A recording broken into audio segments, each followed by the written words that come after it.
So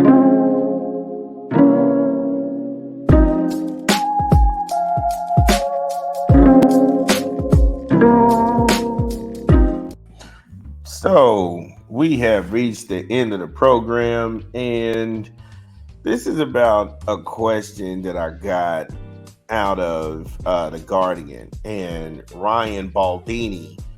He just asked the question: did Victor Wembanyama exceed expectations in the NFL this year? And that's a perplexing question because it's tied to some ambiguous goals by many people. Yes, he can play and he has skill. His stat line for this year is 21.4 points, 10.6 rebounds, and he's averaging 29 minutes a game. So if you wanted to know if he could play, then there's your evidence. He has exceeded that expectation. Him being 7'6",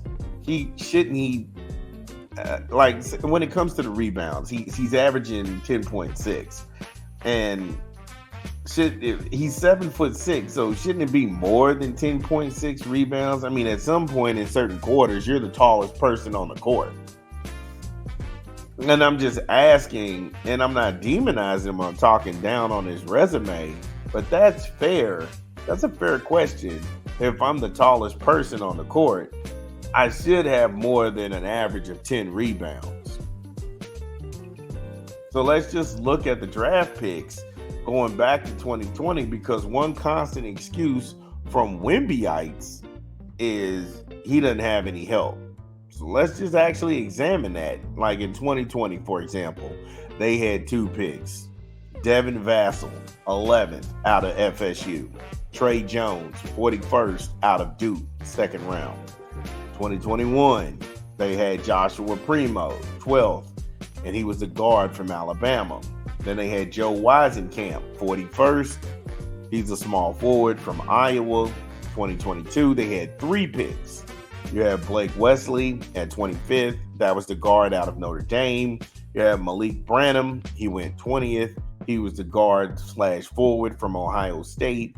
And then you had Kennedy Chandler, 38th. He was the point guard at Tennessee.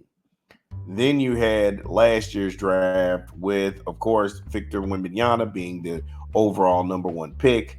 Then you had Leonard Miller, 33rd. He was a forward from the NBA G League Ignite. They don't exist anymore because they got shut down. Then you had Sissy Sissoko, and he went 44th guard forward out of the G League Ignite as well. So with all those picks, what was the record for the Spurs in those years? 2020 and 2021, they were 32 and 39. 2021 and 2022, they were 34 and 48. 2022 to 2023, 22 and 60, and then the same result this year. So despite having multiple picks and also the overall number 1 pick, they're consistently at the bottom of the division. So have they really defied anybody's expectations? These are all fair questions. And we'll get back into some more fair questions when we come back from a quick 20 from an unofficial sponsor of the show. This is Big Vern at App Stupid. Roll a clip.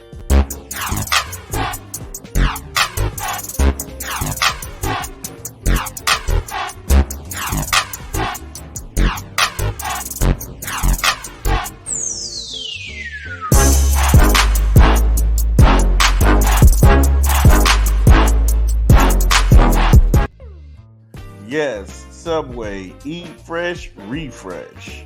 Download the app, order online, or visit the good folks at your local Subway. You get 250 points for signing up for the MVP Rewards program. That's going to get you 250 points, like I stated, which is go towards Subway swag, different promotions, clothes, and also if you got the app, they've got free chips on Friday with any purchase that you have in the store or on the app.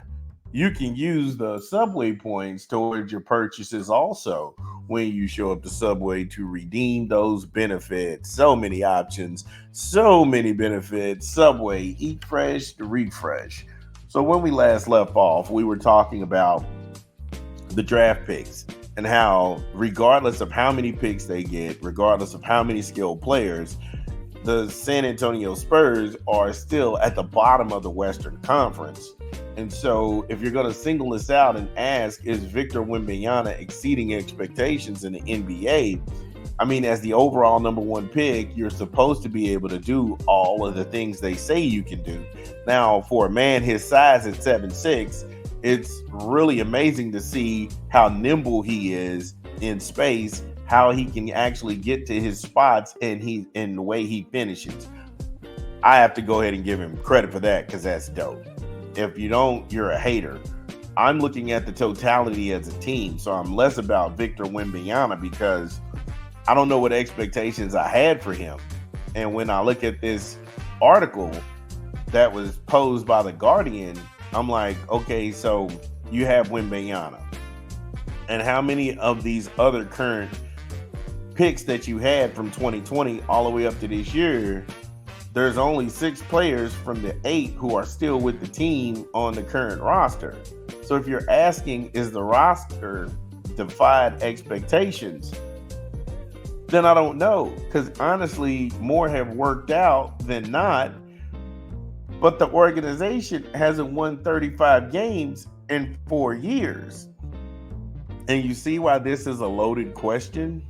Because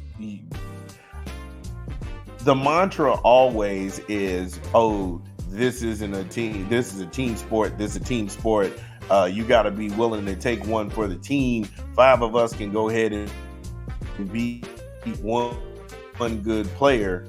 But then the media is always trying to single one player dog and pony show. Because had this been about the San Antonio Spurs getting the number one pick to defy the odds and at least make it to some playing games in this year's playoffs, then the answer would have been no. San Antonio hasn't defied anybody's expectations. Regardless of who they drafted, they've always been the worst team for the last 4 years. They hold the title.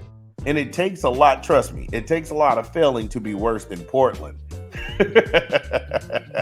No shots at the Rose City. I love my people in Rib City. That's been my team since 1988.